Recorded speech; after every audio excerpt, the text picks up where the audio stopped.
कश्मीर के पहलगाम में आतंकियों का हमला होने के बाद पूरे देश की सियासत गर्म है और पूरी सरकार भी अलर्ट हो गई है। सिंधु जल समझौते को रद्द कर दिया है, पाकिस्तान की तरफ पानी नहीं जाने देंगे, ऐसी बातें कही जा रही हैं और पाकिस्तान को मुंह तोड़ जवाब दिया जाएगा इस आतंकी घटना का। लेकिन बहुत सारे सवाल भी उठ रहे हैं कि आखिर खुफिया एजेंसियों को हमले की जानकारी क्यों नहीं मिली, वहां कोई भी सैनिक क्यों नहीं था, आखिर कश्मीर में सैनिकों की संख्या कम क्यों की गई और अग्निवीर जैसी जो स्कीमें लाई गई उससे आर्मी का, फौजियों का जो मनोबल घटा है। बहुत सारे सवाल उठ खड़े हुए हैं और मेरे साथ हैं आर्मी में सीनियर अधिकारी रहे कर्नल DK भारद्वाज जी।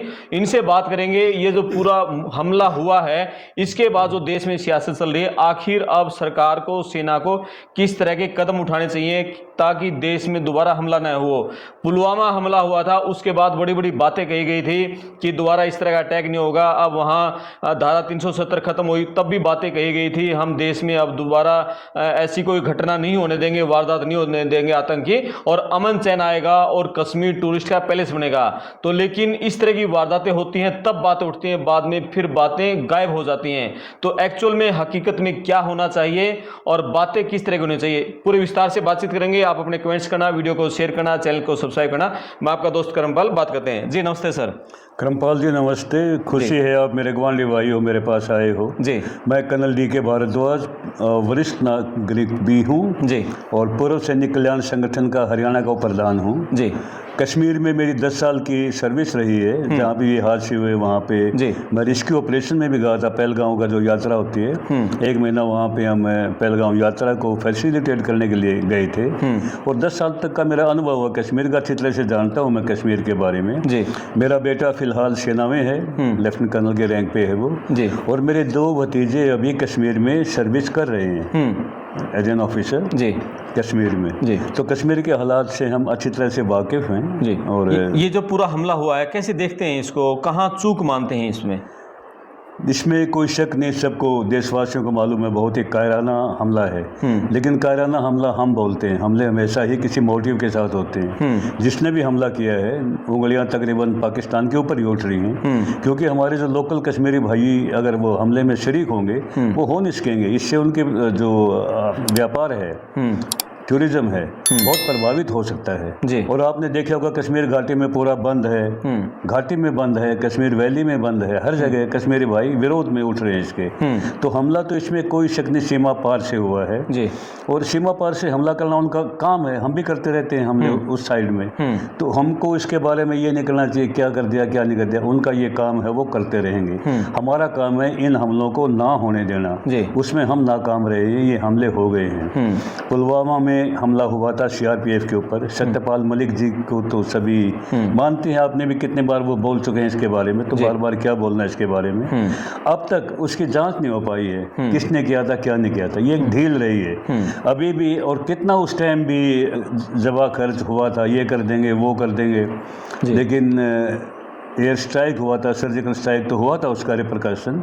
अभी इसके बारे में क्या मोटिव है हम इसके बारे में समझ नहीं पा रहे हैं जी कि पाकिस्तान भी क्यों करेगा हमला, क्योंकि पाकिस्तान का भी हमें कोई मोटिव नहीं इस मामले में। ये हमला एक ऐसे टाइम पे हुआ था जब अमेरिका के उपराष्ट्रपति भारत के दौरे पर हैं और साथ में जो भारत के प्रधानमंत्री हैं वो सऊदी अरब के दौरे पर गए हुए थे। तो इसका आपस में कोई कनेक्शन है? नहीं, अमेरिकन उपराष्ट्रपति मिस्टर वेंस इंडिया में हैं, वो तो नॉर्मल दौरे होते रहते हैं। हमारे प्रधानमंत्री भी सऊदी अरब से वापस आ गए, वो भी गए थे। तो ये तो नॉर्मल रूटीन के दौरे हैं, इनसे हमें कोई कनेक्शन नहीं है। हमला ये किस मोटिव से हो पाया है इतने लार्ज स्केल पे, इसका किसी को कुछ पता नहीं लग रहा है। हम तो अगर निष्पक्ष इसकी जांच करें तो हमें नहीं समझ में आ रहा है अभी किस आदमी कौन। देखो, हमला तो आतंकवादी है, लश्कर ने इसकी जिम्मेवारी भी ली है, लेकिन लश्कर का मोटिव क्या हो सकता है? हमें तो जो मोटिव समझ में आ रहा है, हिंदुस्तान में अब फिलहाल नफरत की बहार चल रही है जी। हिंदू मुस्लिम हो रहा है, जिसके हमें भी दुख होता है। जो मुस्लिम भाई हिंदुस्तान में हैं वो हिंदुस्तानी हैं, पाकिस्तानी या सऊदी अरब के नहीं हैं, वो बांग्लादेशी नहीं हैं, वो हिंदुस्तान के ही हैं। मुस्लिम है, क्रिश्चियन है, सिख है, हिंदू है, सभी बराबर के हिंदुस्तान के भाई हैं। लेकिन राजनीतिकरण किया जा रहा है मसले को, वोट पोलराइजेशन करने के लिए ये मसला उठाया जा रहा है। हिंदू मुस्लिम करने से जो दूसरे मुस्लिम संगठन हैं जी वो भी उजागर हो जाते हैं कि इन्होंने तो हिंदू मुस्लिम करना ही है। अभी बिहार में इलेक्शन आ रहा है, आपको पता ही है, तो इलेक्शन के लिए भी हिंदू मुस्लिम का मुद्दा उठाया जाता है। कहीं भी इलेक्शन हो जी ये मुद्दा उठाया जाता है। तो इस हमले में सबसे बड़ी चूक तो हमारी सुरक्षा एजेंसियों की है। जी आपने जो बताया 2 साल पहले तक ये जो पहलगांव का इलाका था जहाँ मैं भी रहा हूँ, अमरनाथ भी है इसी इलाके में, ये एक सेना के अधीन था जी इसकी पूरी सिक्योरिटी सेना के अधीन थी। 2 साल पहले सेना को यहाँ से हटा दिया गया। आपने कहा कम कर दिया, कम नहीं किया गया। सेना को बिल्कुल यहाँ से हटा दिया गया और यहाँ की सुरक्षा सीआरपी और लोकल पुलिस जो जेएनके पुलिस है उसको दे दी गई। जी अभी 2000 टूरिस्ट वहाँ पे आ रहे हैं, इतनी बड़ी बढ़िया वैली है और 2.5 घंटे 3 घंटे उन्होंने ऑपरेशन किया है।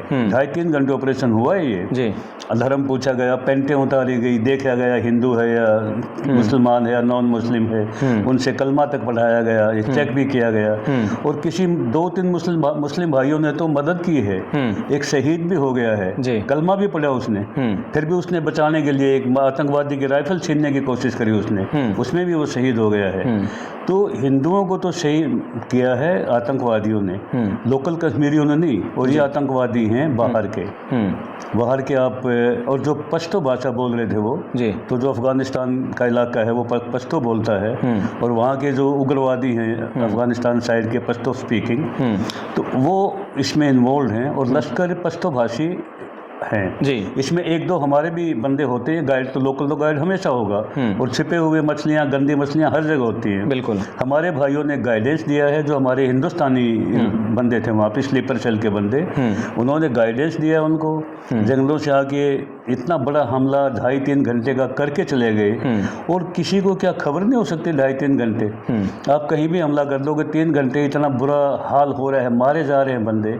और हमारी पुलिस है या सीआरपी है या बीएसएफ है जिसकी ये जिम्मेवारी है हमारे उनको सुरक्षा देने की, हम क्यों नहीं वहाँ पहुँच पाए? जी ये भारी सुरक्षा चूक है जी। और ये सवाल उठ रहा है कि सेना में जो वहाँ कटौती की गई है, जितने जवान वहाँ कश्मीर में पहले थे अब उससे काफ़ी कम सैनिक हैं, भर्तियाँ नहीं हो रही हैं। जीडी बख्शी का एक बयान वायरल हो रहा है कि लंबे समय से सेना की भर्तियाँ बंद हैं, अग्निवीर जैसी स्कीमें ला रही हैं, पैसा बचा रहे हैं तो कहाँ बचा रहे हैं, क्या नागरिकों की जान पर खेल कर, इस तरह की बातें भी उठ रही हैं।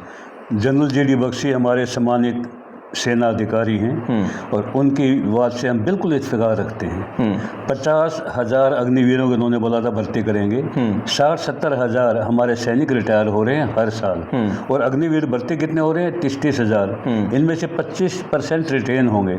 मान लो 40,000 भर्ती अग्निवीर हुए तो 10,000 रिटेन हो गए, 30,000 फिर रिटायर हो जाएंगे, फिर ये खाली हो जाएंगे। आज हमारी सेना में तकरीबन 2 लाख जवानों की कमी है। क्यों कमी रखी जा रही है ये? और कमी रखने के लिए फिर ये हमारी इस तरह से सेनाएं हटा दी जाती हैं जहाँ से मेन जगह हैं जहाँ सेना होनी चाहिए, क्योंकि सेना के जवान नहीं, सेना वाले बोलते हैं हमारे पास भाई जवान खाली बॉर्डर के लिए बचे हुए हैं। इंटरनल का काम इंटरनल वाली सिक्योरिटियों से करवाओ, जो बीएसएफ है, सीआरपी है, लोकल पुलिस है, उनसे करवाओ। तो अग्निवीर स्कीम ही एक तो बेकार है, क्योंकि जब लड़ाई होगा तब इसका मालूम पड़ेगा ये कारगर स्कीम नहीं है। आपने स्कीम को यूक्रेन में देखा है, रशिया देखा है। रशिया में थे ये 5 साल वाले जवान, हथियार फेंक के भाग गए, तभी तो उनका यूक्रेन काबू में नहीं आ रहा जी। और यूक्रेन ने भी भर्ती की है, उनका तो मजबूरी है, उनका तो कोई भी मिल जाए वो भर्ती करें, क्योंकि उनको जवान नहीं मिल रहे हैं। तो ये स्कीमें जवान नहीं मिल रहे हैं वहाँ होती हैं। हमारे तो बाढ़ जवानों की है, इतने तैयारी करते थे, आपने भी देखा होगा, आप तो बिहार से हैं जी। कोचिंग सेंटर खुले हुए थे, बच्चे तैयारियां करते थे। अभी तो फौज में आना एक लास्ट प्रायोरिटी रह गई है बच्चों की। आना ही नहीं चाह रहा कोई अग्निवीर में। 4 साल के बाद आओ फिर वापस जाओ, बेकार का बेकार, कौन आएगा? अगर आपने इसको अग्निवीर को लगाना है तो आप राजनेताओं के ऊपर लगाओ।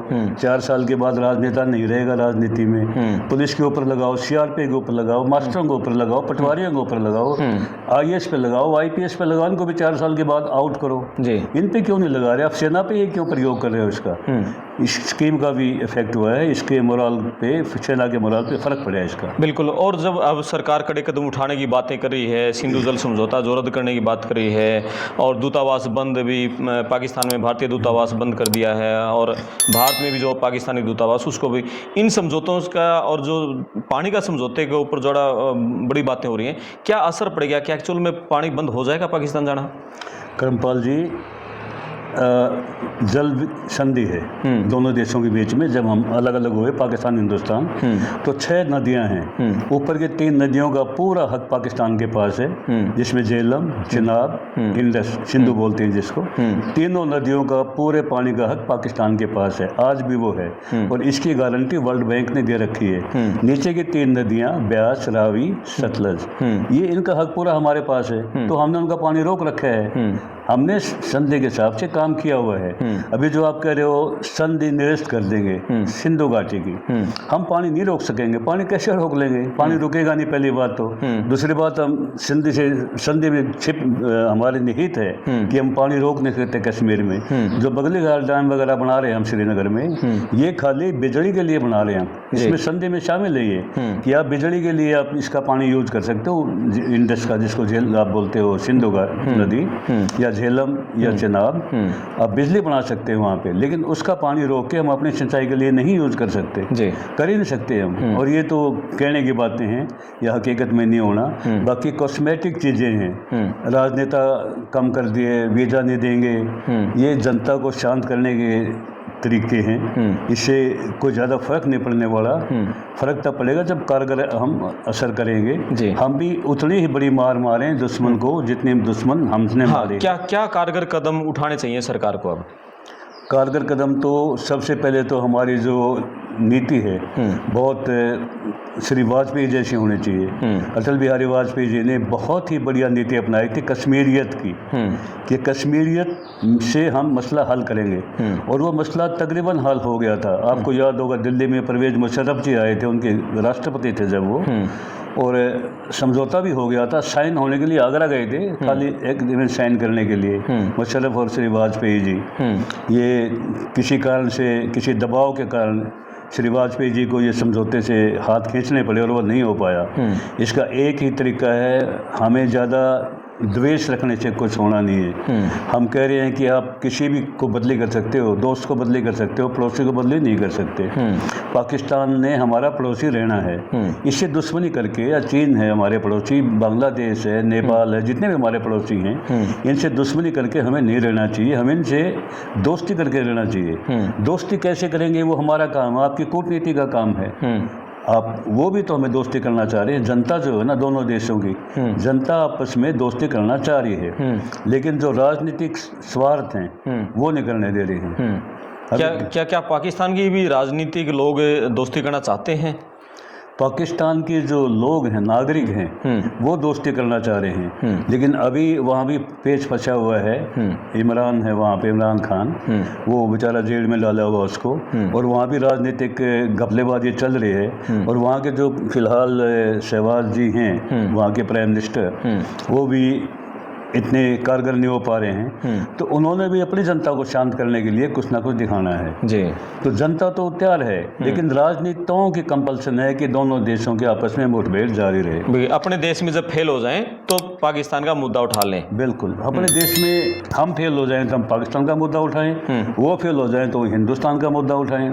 आप कभी भी इलेक्शन में देख लेना, हिंदुस्तान पाकिस्तान, हिंदुस्तान पाकिस्तान, वो भी करेंगे हम भी करेंगे, दोनों तरफ से होता है, दोनों का हित इसमें छिपा हुआ है। होना जाना कुछ नहीं लग रहा जी। जो स्थिति है जहां बॉर्डर्स हैं उनको परमानेंट किया जाए माइनर एडजस्टमेंट के साथ, और वहीं पे हम खुशहाल रहें दोनों देश आपस में, जैसे हमारे बाकी भी बॉर्डर्स हैं। चाइना के साथ हम बॉर्डर का समझौता करें, पाकिस्तान के साथ करें जी, और खुशहाल रहें। अच्छा, ये जो बातें कही जा रही हैं कि धर्म पूछकर और फिर गोलियां मारी हैं, इसमें क्या लग रहा है आपको? अब ये क्या नीयत थी उनके आतंकवादियों की? ये नियत तो जो अंदरूनी हमारा चल रहा है, वक्फ बोर्ड वाला मामला है, और जगह जगह मुसलमान विरोध कर रहे हैं, विरोध प्रदर्शन कर रहे हैं, आपने देखा होगा। तो उसका रिपरकशन हम समझते हैं कि हर जगह इनको इनके वक्फ बोर्ड से प्रॉपर्टी छीनी जा रही हैं। तो उन्होंने नॉन मुस्लिम को ही टारगेट करना था, और नॉन मुस्लिम को टारगेट करने के पूछेंगे आप मुसलमान हैं कि नहीं। कुछ लोगों ने बोला, जैसे आप करमपाल हैं, मैं भारद्वाज हूँ, हमने बोला मैं मुसलमान हैं, तो बोला पैंट उतारो, आपको पता है ये पैंट उतारने से पहचान हो जाती है। फिर बोले किसी का मान लो है, तो बोले आप कलमा पढ़ो। कलमा, अगर मैं आपको एक मुसलमान को बोलूँगा आप गीता पढ़ो, गीता का श्लोक वो नहीं पढ़ पाएगा एकदम। वो कोई मेरे को बोले, आपको बोले कलमा पढ़ो, तो हम नहीं पढ़ पाएंगे। तो हम पहचान में आएंगे इससे पढ़ने से। तो उन्होंने पहचाना है कि नॉन मुस्लिम है, नॉन मुस्लिम होके उन्होंने गोलियां मारी हैं और लेडीज को छोड़ा है तकरीबन। अभी जैसे अपने लेफ्टिनेंट साहब की मिसेज को जो हनीमून में गई थी, उनको छोड़ा और उसको बता के छोड़ा है कि तुम जाओ अपनी सरकार को बताओ, हम तुझे छोड़ रहे हैं कि हमने इनको क्यों मारा है, धर्म पूछ के क्यों मारा है। तो ये उनका गंतव्य था। बिल्कुल, यानी कि अब सरकार को कश्मीरियत पे बात करनी होगी, तभी जाके ये मसला हल होगा। सरकार को श्री अटल बिहारी वाजपेयी जी की नीति अपनानी होगी। कोई भी सरकार हो, चाहे ये सरकार हो, चाहे कांग्रेस सरकार आ जाए, चाहे ममता की सरकार आ जाए, जो अटल बिहारी वाजपेयी जी की नीति है कश्मीरियत, हर जगह पे हिंदुस्तानियत, कश्मीरियत, वो नीति अपनानी पड़ेगी हमें। हमें विरोध की नीति, द्वेष की नीति से वोट मांगने वाली नीति नहीं अपनानी पड़ेगी। बिल्कुल, बहुत धन्यवाद सर। और ये थे कर्नल डी.के. भारद्वाज जी, और इन्होंने कहा कि 2 लाख फौजियों की कमी है देश में, और रेगुलर जो फौजी हैं उनकी जगह अग्निवीर जैसी स्कीमें हैं, उससे भी फौजियों का मनोबल गिरा है, और साथ में वहाँ सुरक्षा में बड़ी भारी चूक हुई है, खुफिया एजेंसियों को जानकारी क्यों नहीं मिल पाई, और एक सबसे बड़ी बात की कश्मीरियत की पॉलिसी अपनाने पर ही जो भारत पाकिस्तान की जंग है ये रुक पाएगी। आप अपने कमेंट्स करना, वीडियो को शेयर करना, चैनल सब्सक्राइब करना। मैं आपका दोस्त करमपाल, धन्यवाद। धन्यवाद सर। धन्यवाद। थैंक यू, नमस्कार।